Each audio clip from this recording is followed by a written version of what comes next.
পরিষ্কার পরিচ্ছন্ন ও গোছানো বাড়ির আসক্তি থাকলে না, বাইরে কোথাও বা ভাড়া বাড়িতে থাকলেও কিন্তু ভাড়া বাড়ির শত কাজকেও কিন্তু পরিশ্রম মনে হয় না। জানতে হলে আমার এই ভিডিওটা তোমাদেরকে দেখতে হবে।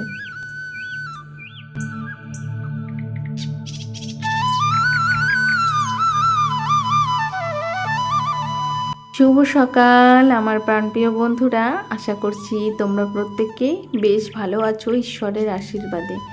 আর তোমাদের ভালোবাসা ও ঈশ্বরের আশীর্বাদে আমরাও প্রত্যেকে বেশ ভালো আছি। তোমাদের সবাইকে আমার আরও একটি নতুন ভিডিওতে অনেক অনেক স্বাগত।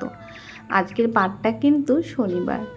আজ কিন্তু বেলা করে ঘুম থেকে উঠেছি, আর বেলাতেই কিন্তু ভিডিওটা শুরু করেছি। বেলা বলতে খুব বেলা না, ওই যে 6টা থেকে 6:30 থেকে কাজবাজ শুরু করেছি। আজ না ঘুম থেকে উঠতে মানে একটু ইচ্ছা করছিল না। 4টে 4:30 সময় একবার উঠেছিলাম, তারপরে এতটা খারাপ লাগছিল, তারপরে আবারও ঘুমিয়ে পড়েছিলাম। ওই জন্য এই যে 6:30টার সময় উঠে প্রথমেই আমি দুয়ারের সামনে জল দিয়ে তারপরে এই যে রান্নাঘরের হাঁড়িটা মেজে নিলাম। আর এই যে আজকে যেহেতু শনিবার, আর আমি কিন্তু শনিবারের দিন সকাল সকাল নোংরাটা ফেলে একেবারে বালতিটা পরিষ্কার করে নিয়েছি। তারপরে নাইটিটা চেঞ্জ করেছি, তারপরে এখন ঘরটাকে সুন্দর করে মুছে নিচ্ছি। আর জানো তো বন্ধুরা, আজকে যেহেতু বেলা করে উঠেছি, আর আজকে আমার ছেলের এক্সাম ছিল, আর ওর এক্সাম থাকার জন্য আজকে আমি ওকে কিন্তু রান্নাও করে দিতে পারিনি। ছেলেটা বলল, মা থাক, তোমাকে রান্না করতে হবে না, আমি বাড়ি এসেই খেয়ে নেব, আর বাইরে একটু টিফিন করে নেব। তারপরে ছেলে স্কুলে চলে গেছে, আর আমিও এই যে ঘরের কাজবাজগুলো সেরে নিচ্ছি। যেহেতু আজ একটু বেলা করে উঠেছি, কাজের চাপটা কিন্তু অনেকটাই বেশি। পারতাম এই যে ঘর মোছাটা বাদ দিয়ে করতে, কিন্তু আমি পারি না গো। আমার ঘরের যত সময় আমি ঘরটাকে পরিষ্কার পরিচ্ছন্ন না করি, আমার একদমই ভালো লাগে না। সেটা আমার বাপের বাড়িই বলো বা অন্য কোথাও ঘুরতে গেলেও যদি যেয়ে দেখি তাদের ঘর বাড়ি গোছানো নেই, আমার কিন্তু ভালো লাগে না। আর এটা ভাড়া বাড়ি হলেও এখন কিন্তু আমারই বাড়ি, কেননা এখানে আমি থাকছি, খাচ্ছি, ঘুমোচ্ছি। এটাতে তো এই বাড়িটাকে তো আমার করতেই হবে, ঠিক না বলো? মানুষ যেখানেই মানে রাত সেখানেই কাজ, সেই জায়গাটাকেই কিন্তু আমাদেরকে আপন করে নিতে হয়। যেহেতু এখানে আমি আছি, এই জায়গাটাকেই আমি আপন করে নিয়েছি, আর আপন করে নিয়েই কিন্তু ঘর বাড়িটাকে সুন্দর করে পরিষ্কার পরিচ্ছন্ন করে ঝকঝকা করে রাখছি। আর এতে কিন্তু আমার বেশ ভালোই লাগছে। শ্রম একটু বেশি দিতে হচ্ছে আমাকে, কেননা এই যে বারবার উপর নিচ করতে হচ্ছে, মানে উপরে তো কাছাকাছি করতে হয়, আবার নিচেও সংসারের সমস্ত কাজবাজি করতে হয়। শুধু একটা কাজই এখানে কম আমার, সেটা কি উঠানটা ঝাড় দেওয়া নেই। তাছাড়া কিন্তু সব কাজ কিন্তু ডাবল ডাবল। তারপরে এই যে দেখো, আকাশের ওয়েদার তো খুবই খারাপ, মেঘ মেঘ করছে, কবে যে রোদ হবে ঠিকঠাকভাবে বুঝতে পারছি না।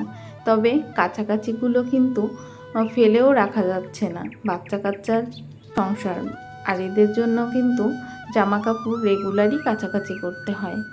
তারপরে এই যে জামা কাপড়গুলো সার্ফ জলে ভিজিয়ে দিয়েছিলাম, তারপরে এখন এই যে তোমাদের সঙ্গে গল্প করতে করতে জামা কাপড়গুলো কেচে নেব। আর এই দেখো, আকাশে কিন্তু যখন আমি জামা কাপড়গুলো মেলছিলাম তখনও টুপটুপ করে বৃষ্টি পড়ছিল, তবুও দেখো জামা কাপড়গুলো মেলে ক্লিপ দিয়ে রেখে দিলাম।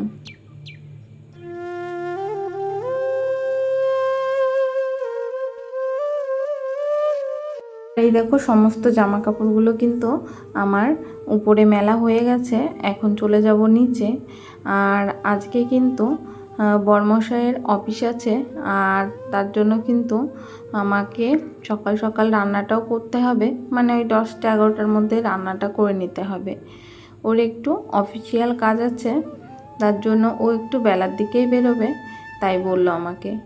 আর এখন এই যে চালটা নিয়ে নিচ্ছি, আর চালটা নিয়ে কিন্তু আমি ধুয়ে রেখে আসবো রান্নাঘরে। আর আজকে ডাল রান্না করব, ডালটাও ভেবেছি ধুয়ে রেখে দেব, তাহলে ঝটপট করে আমার রান্নাটা করা হয়ে যাবে।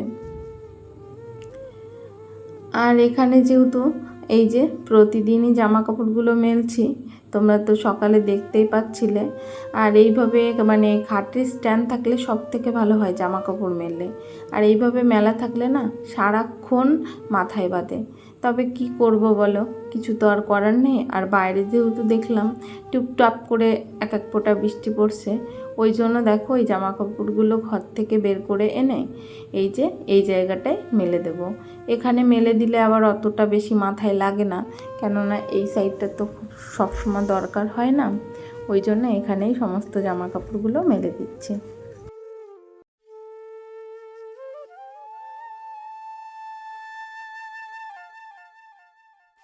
আর যাই বলো, কাজগুলো করতে, সংসারে কাজগুলো করতে আমার কখনোই আলসেমি বা অলসতা কোনো রকমই লাগে না। কিন্তু মাঝে মাঝে শরীরটা যখন ক্লান্ত হয়ে পড়ে না, মানে মেয়েকে নিয়ে অন্তত, মেয়ে তো খুব ছোট আর ও খুব বিরক্ত করে। ওর বিরক্ত যখন করে না, তখন আর আমার সংসারে কাজগুলো করতে ভাল লাগে না। তখন মনে হয় আমি রেস্ট নেব, সম্পূর্ণভাবে রেস্ট নেব, মানে একটা কাজে হাত দিতেও ভাল লাগে না। কিন্তু ও যখন ঘুমিয়ে থাকে তখন আমার সংসারে কাজগুলো করতে বেশ ভালো লাগে। এখন যেহেতু ঘুমিয়ে আছে, এখন কিন্তু আমি একদম ফ্রি মাইন্ডে সংসারের প্রত্যেকটা কাজবাজই সেরে নিচ্ছি, মানে কোনো চাপই মনে হচ্ছে না। আর ও যখন উঠে যায় তখন আমার ভীষণই চাপ লাগে গো কাজ করতে। কিন্তু এই যে যেহেতু আমি দেরি করে উঠেছি, আমি কিন্তু প্রত্যেকটা কাজ একটার পর একটাই মাথায় সেট করে করে নিচ্ছি, কেননা এটার পরে ওটা করব, ওটার পরে ওটা করব, এইভাবেই কিন্তু কাজগুলো স্টেপ বাই স্টেপ করছি।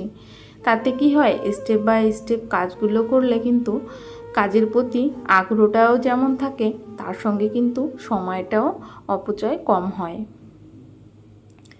আর এই দেখো, এই যে এই জায়গার কাজটা আমার হয়ে গেছে, তারপরে চলে গেছিলাম স্নান করতে।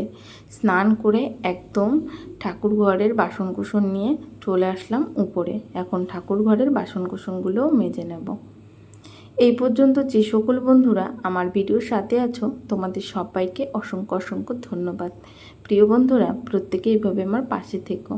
তোমরা যে এর আগের ভিডিওতে এত সুন্দর সুন্দর কমেন্ট করেছো, তোমাদের কমেন্টগুলো যত পড়ি আমি নিজেকে ততই চিনতে পারি। আমার ভীষণ ভালো লাগে গো তোমাদের কমেন্টগুলো। তোমরা প্রত্যেকেই এইভাবে আমার পাশে থেকো। আর তোমাদের সবাইকে অসংখ্য অসংখ্য ধন্যবাদ, নতুন পুরাতন সবাইকে।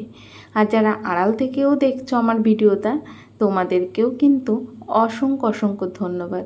তোমরাও আমার শুভাকাঙ্ক্ষী, কেননা তোমাদের সময়টা, মূল্যবান সময়টা আমার ভিডিওগুলো দেখে পার করছো, খুব ভালো লাগে।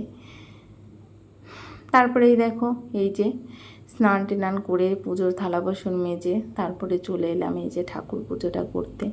এখানে যখন বসি না, আমার সারা দিনের ক্লান্তিটা কিন্তু দূর হয়ে যায়। মন থেকে বলছি, ভীষণ ভীষণ ভালো লাগে গো আমার পুজো আচরা করতে। জানি না আমি কতটা কি গুছিয়ে করতে পারি, ঠাকুর সেবা দিতে পারি, আর আমার ঈশ্বর কতটাই ভক্তি সহকারে আমারটা গ্রহণ করে, আমি তো কিছুই জানি না। কিন্তু আমার মন ভীষণ ভালো লাগে পুজো আচরা করতে। আর এখানে যখন পুজোটা করি ভীষণ ভীষণ ভালো লাগে আমার, তাই সেটাই তোমাদেরকে বললাম। তারপরে আবার চলে আসলাম রান্নাঘরে। সারা দিন কিন্তু এইভাবেই আমাদের প্রত্যেকটা গৃহিণীদের কাজবাজ করতে হয়, একটার পর একটা, হয়তো বা রান্নাঘরে, হয়তো বা ঘরে, এভাবেই আমাদেরকে সারা দিন করতে হয়। অনেকে বোঝে না আমাদের কষ্টটা, কিন্তু তবুও আমাদের করে যেতে হয় সংসারটাকে ভালো রাখার জন্য, যাতে সংসারটা ভালোভাবে চলে, ভালো থাকে। সেই জন্যই কিন্তু আমরা এত স্ট্রাগল করি। প্রত্যেকটা মেয়ে বউই কিন্তু এইভাবে সংসারটাকে গুছিয়ে করার চেষ্টা করেন। তারপরে দেখো, অনেক বক বক করলাম, অনেক কথা বললাম। কথা বলতে বলতে এদিকে আমার ডালটাও সম্বারা দেওয়া হয়ে গেছে।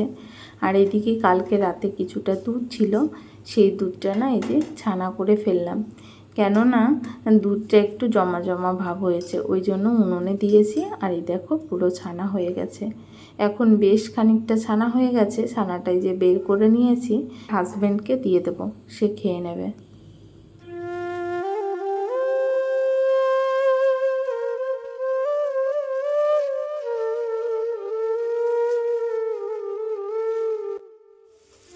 ওদিকে আমার ডাল রান্নাটা হয়ে গেছে, নামিয়ে নিয়েছি। তারপরে এই যে বসিয়ে দিয়েছি সোয়াবিন।